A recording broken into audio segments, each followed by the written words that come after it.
আসসালামু আলাইকুম সবাইকে। একটা নতুন ভিডিও নিয়ে আপনাদের সামনে চলে আসলাম। গরমের দুপুর খেতে মন চাইলো কাঁচা আমের শরবত।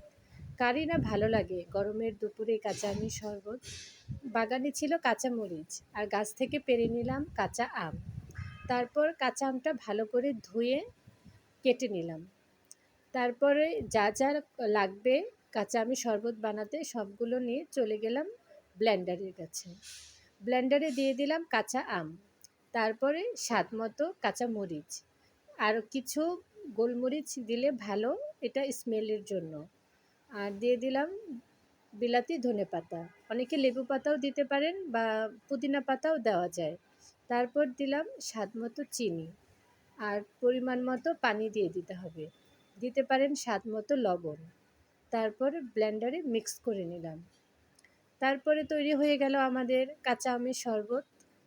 তো শরবতটা খেতে খুব মজা হয়েছিল, আমরা সবাই খুব মজা করে খেয়েছি। এরকম মজার মজার নতুন রেসিপির ভিডিও পেতে আমাদের চ্যানেলটাকে লাইক এবং সাবস্ক্রাইব করে দিবেন। ধন্যবাদ সবাইকে।